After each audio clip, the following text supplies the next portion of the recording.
OrthoAthletes have revolutionized the game once again. Through their amazing app, you can find the top doctors in the entire state. You were the MVP on the field. Now you'll be the most valuable patient off the field. OrthoAthletes treats you like a 5-star. Download the app now and use the same doctors as professionals. Welcome back to the Utah Preps Podcast, everyone. We're going over the top 10 edges in the state of Utah going into the class of 2026, 2027, 2028. All of these guys will be playing in the year of 2025. It's going to be amazing. We're going to be going over these guys that can cover, that can blitz, that can do it all. Being an edge in the state will win your team some games. I promise you that. So let's get started with number 10, Cole Brannon. Cole is coming in at 6'2", 215 pounds, and he's playing for Mountain Ridge. He's a 2026 player. He's got good hands and a solid bag of tricks. He's patient in his rushing, and that is an elite trait. Any guys that can set up tackles, get in there, he's awesome. He's undersized a little bit, and he waits for plays to develop, and I like that, and then he pins his ears back, and it's over. You can tell when he needs to set the edge. He does everything he can to get everything out of his body, and he is a stud. As he keeps developing, this is a kid that I really think can play on Saturdays. He's got a great motor, does everything right, and you can see he likes to tackle. That is an awesome, awesome feature. And with the new defense there, it's going to be interesting to watch and see what he does this next year. Coming in at number 9, we've got Lou Kenny. Defensive end, tight end, but for me, he's really an edge, coming in at 6'1", 250. He's a kid that you can put just about anywhere. I was debating putting him at inside backer, but his edge rushing is just so good. Granger's got a stud. He gives me those Dwight Freeney type vibes coming off the edge. He's smart, and he can actually cover too, and that's why I put him at edge instead of DN. But what's making him special is his relentless pursuit. When the ball is snapped, you're like, oh my gosh, there's nothing that's going to stop this kid. He is a monster when it comes to pursuing the ball. He can play every position in the front seven. He's also a solid tight end as well. If we were rating fullbacks, he might be one of the top fullbacks in the entire country. There's nothing this dude wasn't able to do as a junior. He was just a Swiss Army knife, and he's back for more. Good luck against going against Kenny this next year, because he is going to hurt you on offense. He's going to hurt you on defense. He's going to hurt you anyway. Look at those hands. This kid is just an absolute stud, and he's tough to take down as well. At number 8, we've got Dustin Otafi. Dustin is a 6'2", 210-pound edge coming out of Corner Canyon.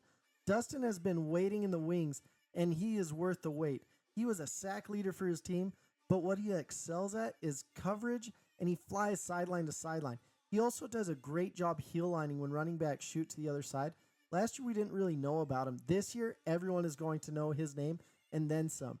He's part of one of the best linebacking cores at Corner Canyon this next year, and he's just getting started. Dustin has good size for the position, good speed, and he is just getting started. Dustin's a kid that's going to be a monster for Corner Canyon this next year, and I can't wait to see how he's used in that phenomenal defense of Corner Canyon. Coming in at number 7, we've got Makai So'o. Makai is 6'2", 190 pounds coming out of Northridge, and he is a kid I really, really like. 96 tackles, I mean, let's freaking go. Initially, he was more of a skill player, but he's getting bigger, and he's becoming more of that combo monster that you like to see at the next level. He can attack in a plethora of different ways. He's great in coverage, and my goodness, he can hit. Like, what was said to him before the games, for real, especially in those first couple clips, you're like, oh my goodness. And he makes you feel it.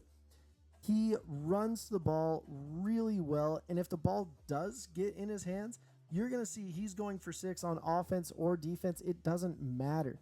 Northridge uses him in slot like a BYU kind of Fred Warner, but he's also a massive problem on a bunch of different levels on the field. He just gets better and better the more you watch, and he could fly into inside backer. He could do a lot of different things. He has all that potential, and look at that sack right there. You're just like, Makai, what can't you do? And the real answer is he can do anything you ask him to. Coming in at number 6, we've got Griffin DiMartini, 6'3", 205 pounds, coming out of Provo. You see his stats right there. The 9 sacks, oh my goodness. And he's an absolute freak on both sides of the ball. He's a possession receiver on offense, and he had 12 touchdowns. Are you kidding me? AKA, he was the quarterback's most reliable target on offense, and that's amazing. But he's a fantastic edge rusher as well. With his speed, there are very few tackles that can stop him, and he brings pressure at all times. He almost demands double teams, and he almost had double-digit sacks. He's a dude that is a true athlete, and as he gains weight, you're going to see colleges come out of the woodwork because he's a kid that's as talented as it gets, and he is just getting started. He could end up at tight end. He could end up doing a lot of things, but you can't put him on an island. You can't put him one-on-one, or he's going for 6, or he's going to sack your quarterback. He's that talented, and Provo has an absolute stud on their hands for this next year. Finally, at number 5, we've got Lincoln Ames, the 2026 player, 18 and a half sacks, a plethora of tackles, 6 foot, 220 pounds, coming out of Olympus. Lincoln is the most productive edge in the state, and that's a not good thing for the rest of the state. I mean, over 18 sacks, 19 tackles. This dude is a machine. He reminds me a little bit of Isaac Terrell from Lehigh a couple years ago that plays for Washington State. Not the biggest dude in the state, but you're in for a long night anytime he buckles up his chin strap. He's so quick off the snap, it's scary. But that's not it. He holds the edge as if he's a 6'6", 250-pound behemoth. He comes off the snap so quick, it's terrifying. The second he knows it's time to go, it's like a smart shark smelling blood in the water. He may end up at Mike at the next level, to be honest with you. But for high school, this dude does everything for Olympus and then some. They're going to have probably the best 1-2 punch coming off the edge in a long time, and that puts Olympus as one of my favorites for 5A because of the pressure they can give on the defensive side of the ball. For number 4, we've got Mac Olson. Look at those stats right there. 17 tackles for a loss, 10 sacks, 6'4", 240 pounds. Mac is country strong, and that isn't good for the boys in 3A. He's been dominant for a while, and he's a dude that would be doing the same thing at Corner Canyon or Lehigh or Lone Peak. He's that great. He's got a fantastic burst, but more than that, when he engages, he just presses linemen right off of him. He has good sideline to sideline speed, and if his speed ends up not getting there, I mean, at the next level, he could be a crazy good 3-tech as well. Like one of the better ones coming out of the state in a long time if he wanted to put on some weight. He really just is unblockable at his level, and he's going to continue to dominate. I mean, it doesn't matter if you're a coach, a player, anything like you saw from that last play, but no one is going to stop him in 3A, and it could lead Manti to a phenomenal season this next year. Even if you're the punter, he doesn't respect people, places, things. Mac Olson is the truth. For number 3, we're going to look at Cole Albrecht, 6'4", 230 pounds, coming out of Alta. Cole flies around in a 2-point stance, 4-point stance, tight end. It doesn't matter. He is just a big play waiting to happen. As a junior, he was having the line slide his way, and he was taking it on and doing really good. He has good hips, and he hits so hard, whether taking on a tackle or taking down a running back. He has great length and speed, and the scary thing about Cole is he still has room to grow. He isn't close to his potential, and UNLV is getting a steal in this kid that's still developing, still doing everything right, and he is a leader on the defense. Great hands right there. You saw his tackling. He's running through the guy.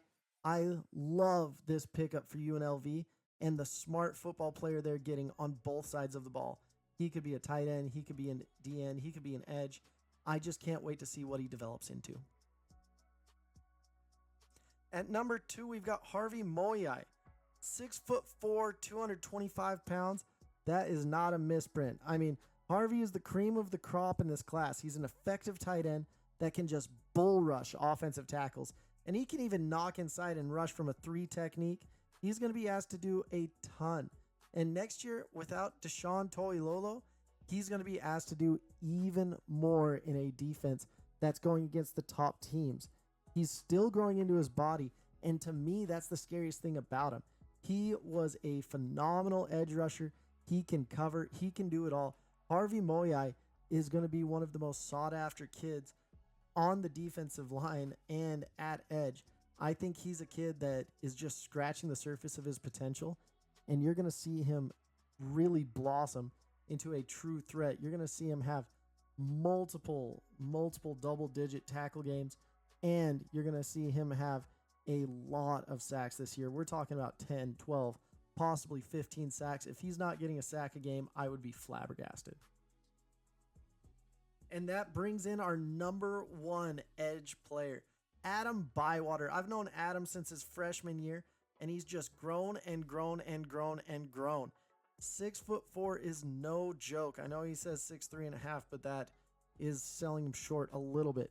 He is a true edge and outside linebacker. I've been watching him forever, like I said. He is a utility man for his team. And if you need someone to drop into coverage, he's got you. How about a special teams tackle? 100%. Take a pulling guard? No problem. I honestly think he's more talented than his brother. And that's saying a lot because I really loved Ben Bywater. I recruited him at BYU. But Adam has more potential than Ben. And I have no problem telling Ben that. He plays everywhere for Olympus. And he's a kid that will end up being 6'4", 240 plus, possibly 250. He is a spectacular prospect that's going to make any team better. And more than his size, his speed, he is smart and he will do anything to make his team better. Look at him on kickoff. Just bam, bam, thank you, ma'am. And he's going to get the running back and the returner for a loss. This is what I love about this kid. He'll do anything to make his team better, play safety, play linebacker, play whatever. But Adam is our number one edge. So that's it for our edge list. Let me know what you think. Keep watching our other videos and tune into the Utah Preps podcast where we break down every single player in the state. This is Moose Bingham, and I hope you guys have a wonderful, wonderful preseason. Tune into the Utah Preps podcast.